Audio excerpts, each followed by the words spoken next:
Welcome back, everybody. I'm Elijah from Breck Latney On Air. Today we have Philly's own Dill, and he is known for his single with Wes Walker, Jordan Belfort. That's right. Dill, introduce yourself. Yo, what's good? I'm Dill. I'm a platinum recording artist from Philly. You know my song Jordan Belfort. I just released my album Cryptorich Deluxe as well back in December. And I'm working on lots of different music videos and stuff like that. I help independent artists. I do a lot here in Philadelphia, working in different studios with different artists. And I also do a lot in the cryptocurrency space with blockchain, Bitcoin, and Ethereum. So I've been an entrepreneur and independent artist for the last 5 or 6 years. Cool, man. How did you start off? Did pretty much Jordan Belfort actually give you a good kickstart in your music career? Yeah, so I was originally inspired by the movie. We saw that movie and we decided to make a song about it. Now, at the time, me and Wes were just messing around, like two kids just trying to make some songs and put them out on SoundCloud and see what happened. And so that's what we did with Jordan Belfort. It was just like every other one, but we really felt like that song had a bop to it. Yeah. And so we knew it was a promising one, but we never expected it to blow out. We just put it out on SoundCloud, and then it actually took about 1.5 years or 2 years to blow up. Wow. Congrats, man. It's funny because you just never really know what's going to pop off. And the fact that it took a year shows you that you just need to continue to work on your craft. So kudos to you, man. Yeah, that's true. Yeah. That's what I always tell artists is, for new artists, it's important that you just keep working because you never know if you keep pushing and keep working on your craft, eventually one of your older songs might take off too. And it really takes time to develop your catalog and to get your fan base and your audience to grow to the point where people realize which of your songs are bangers.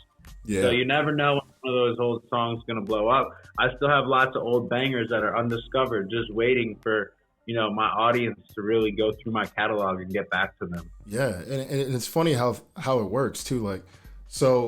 And for some reason now, Jordan Belfort is starting to pick back up, right? That's kind of like a weird concept. But this was years ago. Yeah, well, I think anything can keep the song going. So song is really just an idea and a moment in time. So with the resurgence of Robinhood and everyone getting interested in investing, we saw the song Jordan Belfort pop off a little bit on TikTok. That kind of stuff happens.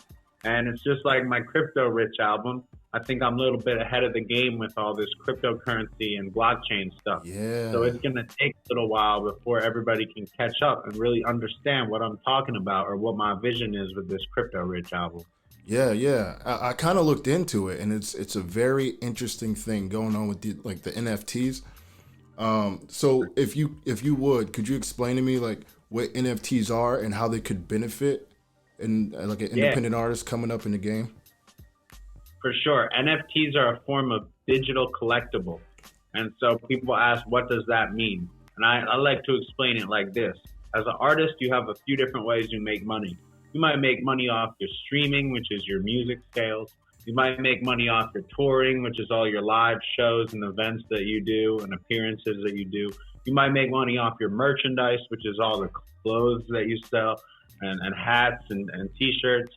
And then another way, a new way to make money is off these digital collectibles, right? And so what this is a cryptocurrency product that people can buy, and they can hold it if they believe in you as an artist. And so with mine, I've created it with a lot of different benefits and everything like that. And the idea here is they can buy it now and be in my program and hold it as a collectible, and they'll be able to resell it in the future as well. So there's a direct marketplace connected to it. Wow. And people wonder, why would anyone want to buy my collectible? We got to think of it like this. Think about if Travis Scott releases his merchandise. For example, the Astro World Tour. That was about 2 to 3 years ago, and he put out merchandise on that tour. Now, I went to the show, and I was able to buy all types of different merchandise. It's not that expensive when you're there at the show. But if you resell it now, it's worth thousands of dollars, the merchandise from that tour. So the truth of the matter is people like collectibles that come from an artist, right? And people like to be able to show that they have a collectible from an artist. So I've released released a collectible for my album, and that's the only collectible I'll ever release. So it's very cool. It's an artwork. It's a type of artwork, and it's just another thing that you can sell to your fan base and allow them to get involved with you. Yeah, that's interesting, because some things just age like fine wine. And, when you look back, it's like, I was the only one there at the tour. You know what I mean? I was the first one to have this. You know what I mean? Just like Right. jerseys, just like a McNabb jersey. Now that it's probably worth a lot of money now. You know what I mean? That's interesting. So like, That's right. that being said, like, do you think like an artist coming up in the game should just strive to get signed to a major label? I don't. I think that artists should really look forward to being independent and taking ownership of their music. I own my music, except for my song Jordan Belfort, which we ended up working with a major label, and it wasn't the best decision. I mean, I wish I would have held on to ownership of my music and just waited it out. But here's the thing, a label might be able to put you a little bit ahead in the game, and all they do is give you money. So when you work with a label, the only thing you should expect from them is that they'll give you money to go to the studio. They might give you money to do a couple things, but you have to pay it all back. So they're really not giving you anything. They're just giving you some upfront money that you're going to have to pay all back in the long run. So I recommend artists learn how to do things independently, right? I do everything independently now. I record my own music. I mix and master my own music. My whole album, Cryptorich, I recorded, mixed, and mastered. So like my song Bad Hair that you're going to be listening to in this video, I recorded, mixed, and mastered that. Now I work with all different producers to get the beats, but maybe one day I'll take up production myself, and then I'll be doing everything in the whole song. So, that's where I'm headed to. And that's crazy though, because once you take on like those many hats, like mixing, mastering, singing, rapping, making your own beats, you become an asset, I feel like, to the music industry, because you're so open to doing so many more things so they could use it. So that's pretty dope. Yeah. So how do you, like, where you are right now, how do you actually help independent artists? You said that you help them grow. I have a lot of different ways. So I basically offer all types of different services, Spotify services, YouTube services, TikTok services. So we can do campaigns on all of those different platforms. But I'm also just constantly mentoring artists. I'm constantly DMing artists, helping them grow. I set up interviews for artists here locally, and I do interviews all over the place. So, I'm always constantly coordinating things. And right now I've been teaching a lot of artists about NFTs. And so with this whole NFT wave that's coming up, it's really popular for artists who do visual art, like paintings and Photoshop and all these digital arts, like 3D art on the computer. And so that's where it's really popular right now. And so I've been helping them break into it, but also pioneering a way for music artists to do this, right? Because as far as music artists, it's a little bit more tricky. For visual artists, it makes sense. It's very easy to put up your visual art for sale. But for music, you got to figure out how to like put your song with a visual element and then actually have something to sell. Yeah. Because at the end of the day, what these NFTs are, they're like a image file or a video file, right? And attached to a marketplace. So you have to figure out how to put your work into an image file or a video file. So right now, what artists are doing is like a moving album cover.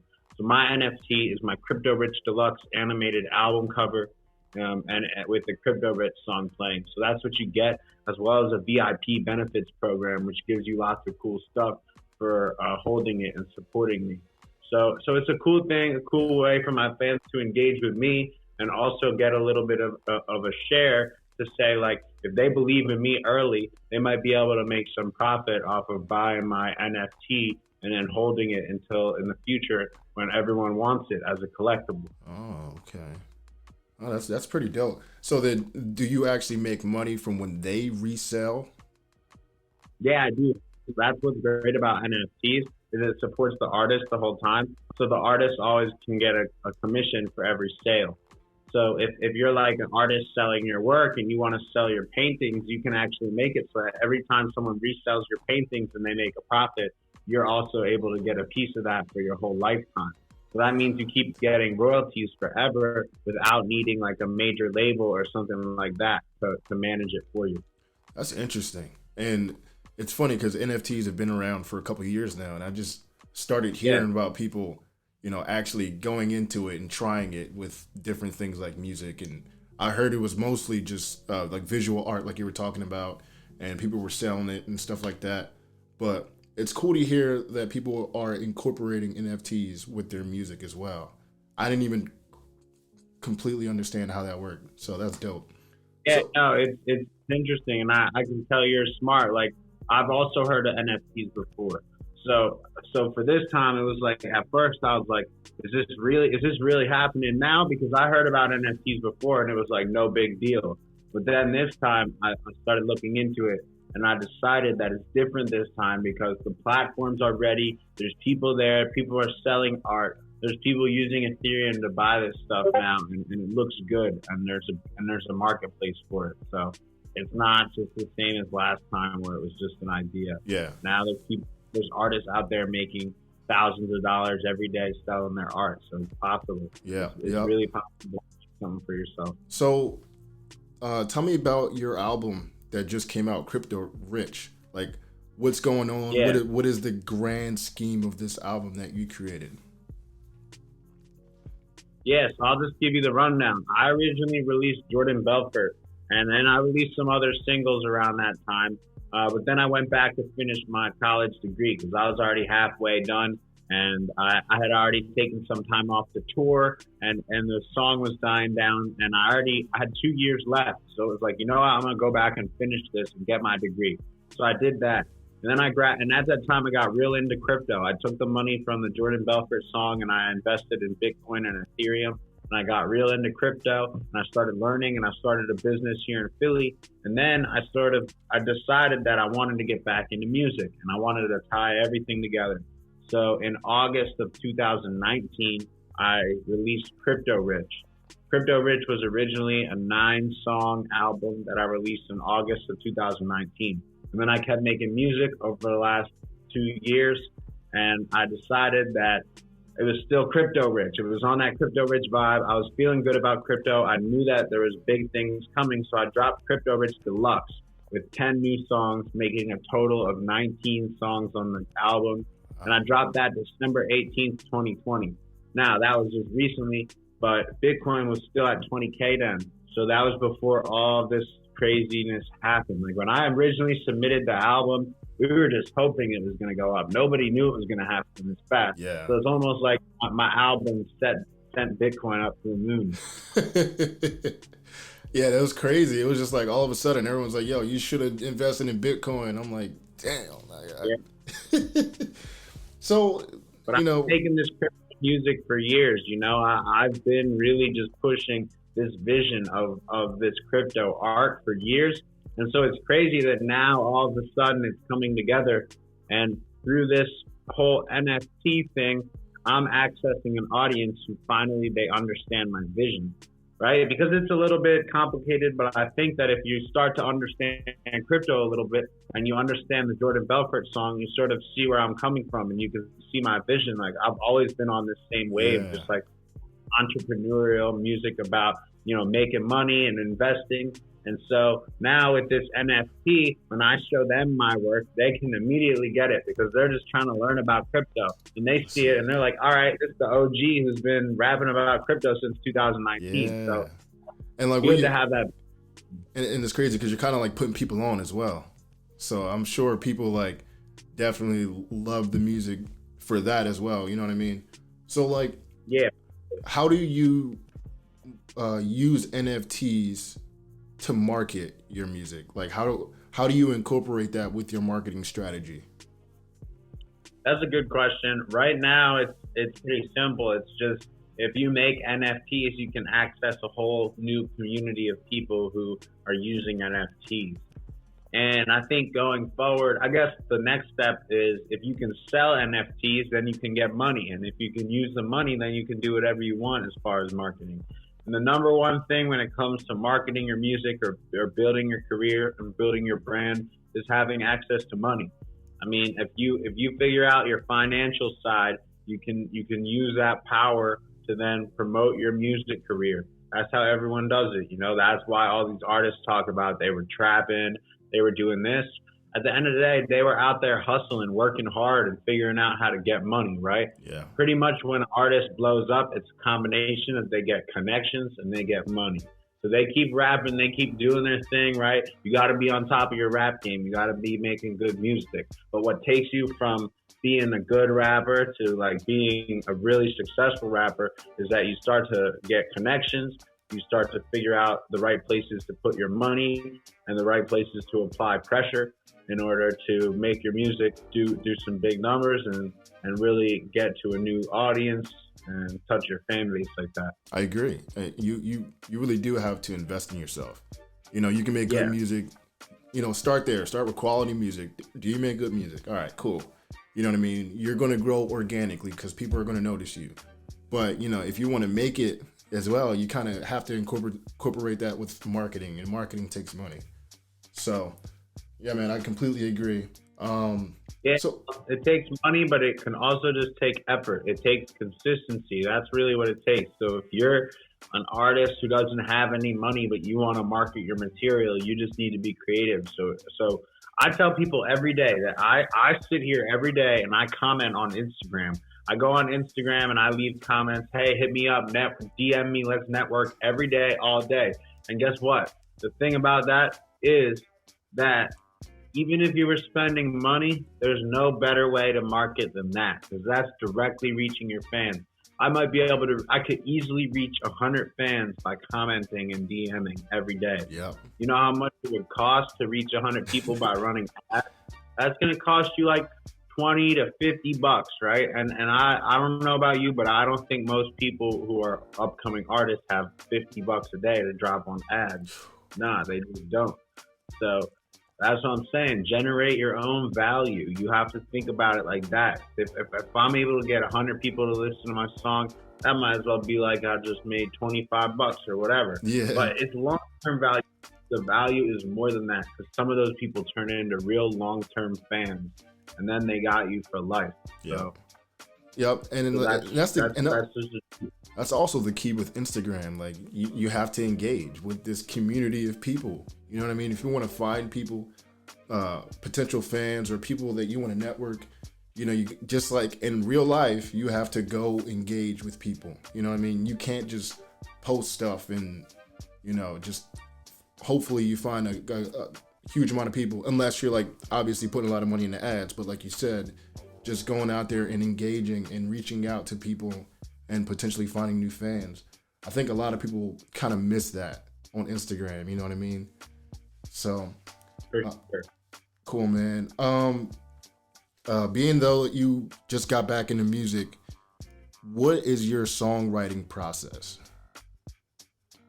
Yeah, so I usually like to find a beat first, and then I'll create an idea around that. I can either work from like a simple idea for a song title, so that's kind of like working from the title, or I'll just start writing and see what I come up with, and something will start feeling like a hook. And I've been open to all different types of creative processes lately, because I've been working in different studios around Philly, and so I've been collabing with different artists, and nowadays I'll do whatever. Like nowadays I don't even care. Like I'll spit something off the top. I'll write something. I'll do something at home. I'll go to a different studio. I'll do a hook. I'll do a verse. So I'll just experiment with whatever. And I'm at the point now, which it feels really good to be at this point where like I have enough independent work out there that I'm not too worried about like creating something that I don't want to go out, because you know, like it's like I already got like 30 plus songs that are all mine. So it's like there's not something I could do or put out that I'm like too worried. So I'll just go in the studio and mess around and tell people like, yo, go ahead, drop that, whatever. Yeah. Yeah, that's pretty much it. I'm flexible with my songwriting process, but I do like to start with a beat and then usually rap to that. Okay. So you just kind of go off the whim, freestyle, and find out what works. But yeah, that's right. But I can start with an idea or an inspiration. It just depends, you know, where the song's coming from and what the vibe is. Cool, man. All right, before we wrap this up and listen to Bad Hair, who are your top 3 artists that you listen to and draw inspiration from today? That's a good question. Top 3, it's always tough, man. but I really like Drake. I really like Young Thug. Yeah. Okay. And who else? Who else do I like? Man, there's so many dope rappers. There's so many artists these days. Meek Mill's been an inspiration, especially when I was younger.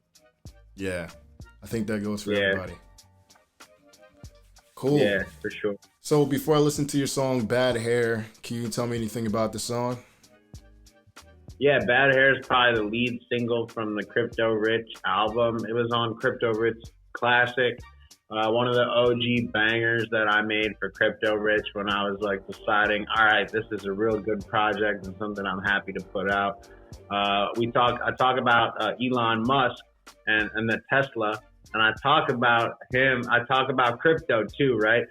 So this was back in 2019 before all this Elon Musk Bitcoin stuff happened. And we have a Elon Musk in the video. You'll see. We got him in the video. You'll see what I mean. It's dope. We got the Tesla in the video. We brought it out to Philadelphia 30th Street Station. So it's a lot of fun. It's just like a party banger. It's talking about crypto. And it's funny because I'm talking about crypto and Elon Musk and all this stuff kind of before all this big wave hit. So I've really been doing this stuff for a while and even putting together these ideas that I didn't even know they were going to happen for real. Like Elon Musk becoming one of the biggest crypto guys now in the world. Yeah. Dope. Yeah. Man. So yeah, that's what you should look out for. The crypto theme's running strong. You know, it's all following up Jordan Belfort in a way, but I'm moving into a new era and doing my own stuff. So yeah, I got a new music video dropping on Friday. That's the My Life music video. All right. That's going to be out Friday. So you look out for that too. Y'all heard it. Friday, My Life. So cool, man. Thank you so much for coming on, taking the time to do this. It was a dope interview. I'm going to go check out your song. Did you hear me? Yeah, appreciate it, Breck. Yeah, thanks for having me on, bro. It was dope, and definitely put it up on YouTube. And if you got any clips, send them over to my IG. I'll always repost them, whatever, man. Thank you so much. Yeah, you know. You know where to find me, man. Itslit.org. My website is www.itslit.org, and everyone can follow me at FamousDill, famous_DYL. And then you can find me on Spotify, Apple Music. Just search Dill, DYL. Y'all heard it. Cool, man. All right. Dope interview. I'm going to go check out your song. Have a good night. All right. Appreciate it, Breck. Take care. You too.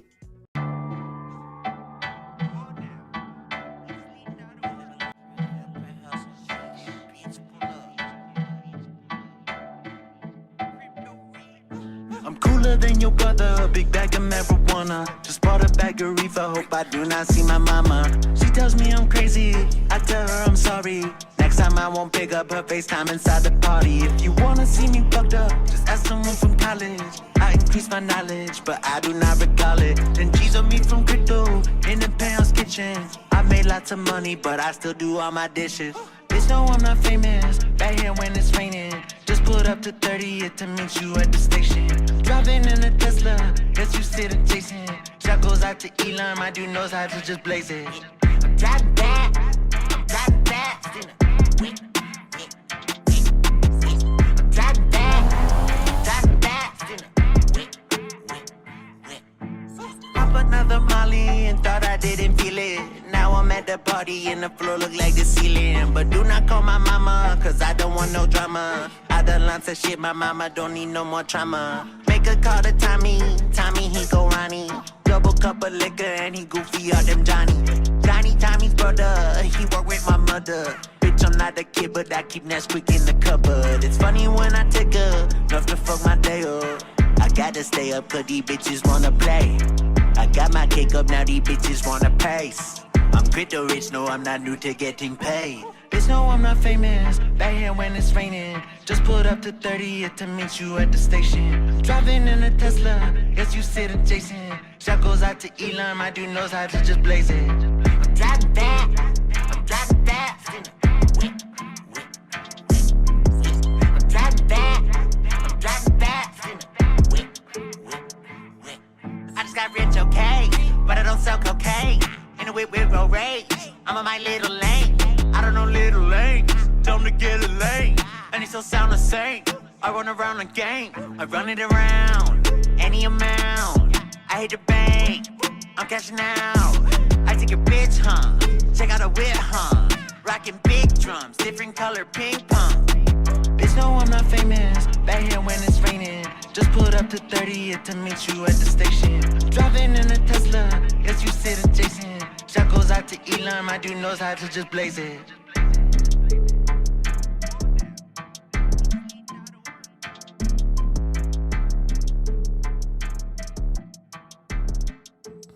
All right, ladies and gentlemen, that was Dill, Bad Hair.